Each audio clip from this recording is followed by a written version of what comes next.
नमस्कारम। आज का सवाल और उसका जवाब। सवाल है कि क्या दुख का संबंध दौलत से है? क्या जिनके पास दौलत भरपूर है वो दुखी नहीं है? क्या गरीबी दुख है? नहीं। सुख और दुख, इनका संबंध बाहर की किसी भी चीज़ से नहीं है। इनका संबंध प्रेम, आनंद और मौन, इनका संबंध भीतर से है। बाहर से कितना भी इनको लेने की कोशिश करो, ये भ्रांति है। इनको प्राप्त करने की जो आकांक्षा है वो सिर्फ एक भ्रम है। कैसे? एक गरीब जो पैदल चल रहा है वो साइकिल खरीदने को बेचैन है। उसे साइकिल चाहिए, साइकिल चाहिए, साइकिल चाहिए, भीतर बहुत बेचैन है। और एक जो कार में चल रहा है उसको और उससे अच्छी कार लेने को वो बेचैन है। उसे बड़ी कार चाहिए, बड़ी कार चाहिए। उससे अच्छी कार आ गई तो फिर वो और बड़ी के लिए बेचैन है। तो बेचैनी तो उनकी एक ही है। जो भीतर बेचैनी उत्पन्न हो रही है उस बेचैनी में कोई अंतर नहीं। बाहर की वस्तुओं में अंतर हो सकता है लेकिन बेचैनी उनकी एक ही रहती है। तो सुख दुख, इनका बाहर की किसी भी चीज़ से कोई संबंध नहीं है। और हम संबंध जोड़ रहे हैं बाहर की वस्तुओं से, तो उससे दुख और बढ़ते चले जा रहे हैं, बेचैनी और बढ़ती चली जा रही है। तो फिर ये है क्यों? ये जो दुखों के संस्कार हमने बनाए हैं, किसी चीज़ को पाने के लिए बेचैन हो गए। किसी सुंदर रूप को देखा, किसी स्त्री को देखा और उसे पाने को बेचैन हो गए। किसी वस्तु को देखा और उसे पाने को बेचैन हो गए। तो उसके प्रति जो आसक्ति है वो दुख दे रही है। यदि वो स्त्री दुख दे रही होती सुंदर, तो सभी जितने आँखों से अंधे हैं वो सभी मुक्त हो गए होते, वो सभी बुद्ध हो गए होते, वो सभी सुखी हो गए होते। क्योंकि बाहर रूप देखते हैं और उससे उन्हें प्रॉब्लम होती है। प्रॉब्लम भीतर है। कैमरा है, कैमरे का लेंस है, पिक्चर देखता है, वो देखता रहता है लेकिन उसे पाने को वो बेचैन नहीं होता। वैसे ही संसार की सुंदर वस्तुओं को देखते रहो और भीतर कोई बेचैनी ना हो तो कोई दुख नहीं, कोई पीड़ा नहीं।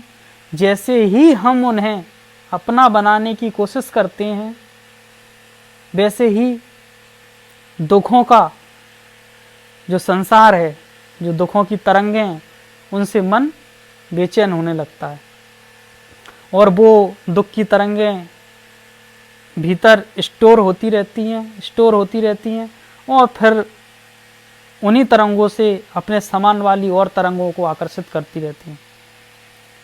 इस तरीके से ये दुखी होने का, बेचैन होने का, परेशान होने का ये सिलसिला लगातार चलता रहता है। तो यदि कहीं काम करना है तो सिर्फ यहाँ काम करने की ज़रूरत है जहाँ वो बेचैनी उत्पन्न होती है। और वहाँ काम करने के लिए किसी के प्रति तो तुम्हें उसको पाने के लिए मन बेचैन होता है, किसी वस्तु को, व्यक्ति को, और किसी से तुम्हें घृणा होती है। दो स्थितियाँ पैदा होती हैं, या तो मन उसे पाने के लिए बेचैन है या उससे दूर करने के लिए बेचैन है। तो ये बेचैनी कहाँ भीतर उत्पन्न हो रही है, वहाँ तक हमें पहुँचना होगा। और उसके पॉइंट तक जब हम जाएंगे कि वो बेचैनी की तरंगें कहाँ हैं, उन तरंगों को देखना आ जाएगा। और इस बेचैनी के साथ सांसों में परिवर्तन भी होने लगता है। तो सांसों पर ध्यान, सांसों की माला जपना, सांस आ रही है, जा रही है, सांसों पर निरंतर ध्यान, और जहाँ ये बेचैनी उत्पन्न हो रही है उस पर निरंतर ध्यान। यही ध्यान है, सजगता ही ध्यान है, सजग रहना।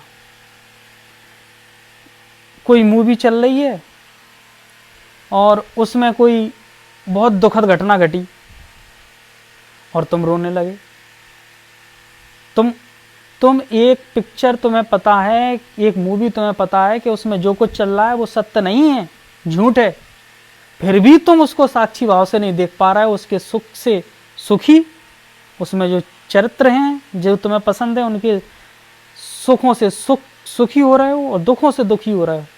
तो तुम्हें अपने जीवन में जो चीज़ चल रही है, जो विचार चल रहे हैं, जो भावनाएं हैं, उनको साक्षी भाव से देखना कैसे आएगा? उनको साक्षी भाव से देखने का अभ्यास करना पड़ेगा, सांसों का अभ्यास करना पड़ेगा। भीतर कैसी तरंगें उत्पन्न हो रही हैं, उन तरंगों को तुम्हें देखना पड़ेगा, और देखते देखते देखते देखते तुम विचारों को देखोगे, भावनाओं को देखोगे। जब बैठोगे, अभ्यास करोगे, तो धीरे धीरे देखना आएगा। पहले उनमें डूबे रहोगे, फिर थोड़ा थोड़ा बाहर निकलना भी आएगा। करने से होता है, करना पड़ता है, बिना किए कुछ नहीं होता, और ना किसी की शरण में जाने से कुछ होता है। बदलना हमें है, काम हमें करना है, दुख हमने बनाए हैं, तो दुखों से मुक्त हमें होना है। तो प्रयास करेंगे, अभ्यास करेंगे, सांसों को देखना सीखेंगे, तरंगों को देखना सीखेंगे, विचारों को देखना सीखेंगे, पहले उनमें डूबना सीखेंगे, डूबेंगे, धीरे धीरे उबर ही जाएंगे, करत करत अभ्यास। तो आप सबका बहुत बहुत आभार, बहुत बहुत धन्यवाद, नमस्कार।